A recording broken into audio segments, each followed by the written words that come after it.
So when you think about leadership, a lot of people think about the small pieces that they see on a day-to-day basis. They see somebody standing on stage, they see somebody leading a room of people, or they see somebody who's accepting awards and accolades for their actual leadership job. But what most people don't see are the actual components of leadership that make up the role of a leader. So we're gonna go over what the role of a leader is, and this is gonna be the things that you don't see. These are the things that happen behind the scenes in a great organization and ultimately in a great leader. So let's get into it.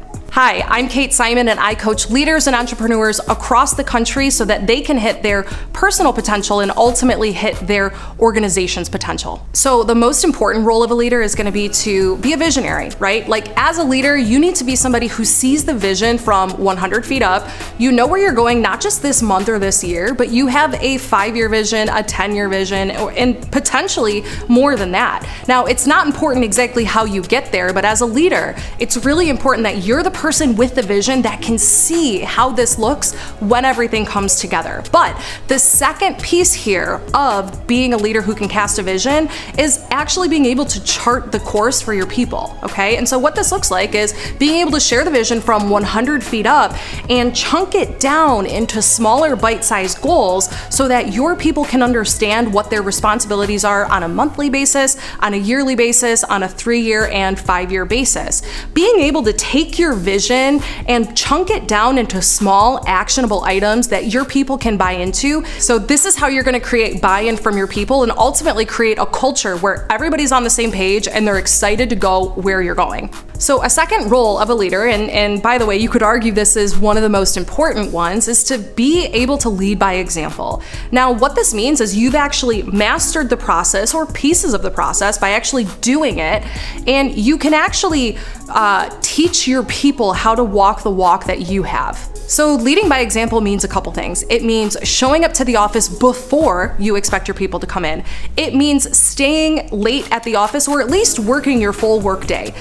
Leading by example means that you're not afraid to roll your sleeves up and get messy by doing the hard stuff with your people. It's really important that if you want your people to thrive through challenges, that they're looking to you as an example of somebody who's actively doing that on a regular day-to-day basis. So this is what could happen if you're not necessarily leading by example. Even if you're doing a ton of work outside of the eyes of the people that you're leading, if they don't see what you're doing and if they don't see that you're in the trenches with them, the challenge here is that in a one-on-one situation, or when you're in a situation where you need to develop your people, they're gonna question your credibility. They're gonna wonder if you've done what you're asking them to do, and they're gonna take your feedback less seriously because they don't think that you've ever been in their same situation. And so for a while, when you're getting into leading people, before you have a long-standing track record of leading by example, it's important that your people see how to act by following your example. So the third role of a leader is going to be to constantly pursue their own growth. In our world, we call this raising our leadership lid. So here's an important point I want each and every one of you to write down. So your people will only develop to about 80% of the level that you've developed at. So if you're somebody who shows up every single day at 8 a.m. and you hit your morning metrics every single day, at best, you can expect your people to do that 4 out of 5 days per week. Now, don't come for me in the comments. I know there's gonna be a handful of you that say, nope, my people show up 100%, and maybe they do in some of those functions. But what I want you to understand here is the people that are following you are looking at you as the leader, and it's very rare that somebody underneath you is going to outpace you as the leader.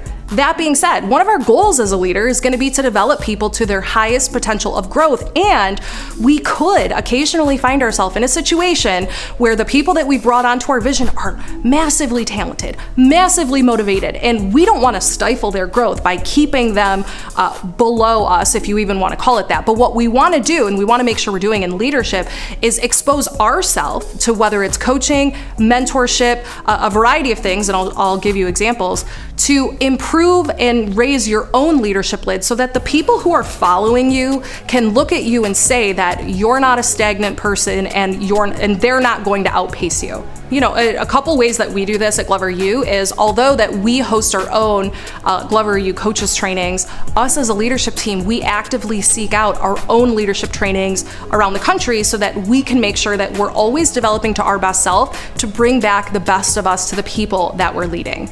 The fourth role of a leader here, and this is very similar to leading by example, but it's gonna be to do the hard stuff, okay? Your people are going to follow your example, exactly what we shared earlier, and it's gonna be really important as a leader that you roll your sleeves up and you get messy and you do the hard stuff. So we had an example of this recently within our organization, and I'll share with you guys. We made a hire to the company, and this was a promising hire, you know, a really strong resume, and this is somebody who has a lot of charisma, a lot of personality. And then after about 30 to 45 days, the metrics that we were looking for weren't actually there. And so one of the things that really caught my attention and honestly kind of irked me a little bit was when this person asked our team of coaches, hey, do you have any references for X? Now, I'm not going to be specific in what that example is in case you guys are close to the organization. And what I shared with our leadership team, and this is truly the culture of the company that we're building, is that if you don't have a person to do the job you're looking to get done, you are that person, okay? And I'm gonna repeat that. If you don't have a person to do the job you're looking to get done, you as the leader are that person. So what this looks like is at our Glover U events, you will find the executive leadership team setting up the rooms. You will find our coaches unpacking boxes at the coaching desk. And so I think a fundamental core value of being a strong leader is being willing to be the solution to a problem, even if it's below your pay grade. In our world and in leadership, there is nothing that's below your pay grade. And I can promise you this, your people are gonna respect you more when they can see that you're not too good to unpack boxes or take the garbage out. So the fifth role of a leader, and we're gonna get more into this in a future video, so make sure you subscribe because you don't wanna miss this, is it's important to meet with your key people on a regular basis. Now, let me explain to you what I mean. When I say meet with your key people on a regular basis, I don't mean go on a coffee date, walk down the street, get coffee, and then walk back to the office. That is not meeting with your key people. That might be FaceTime with your people, and that's something that's gonna build culture, but that's not an intentional meeting for this person, for their growth in the organization. And it's really important, you guys, that you understand the difference between being face-to-face with your people and carving out individual time with the people that you lead to discuss their role and the success of their role. I'm going to share with you guys an example in a future video. Like I said, make sure you subscribe, but I wanna make sure you understand that when we're meeting with our key people, I'll give you an example. If you were to meet with an executive assistant, let's say, we're not meeting about what that executive assistant is working on in the moment. We're not meeting about what it is you want that executive assistant to work on next. That comes later.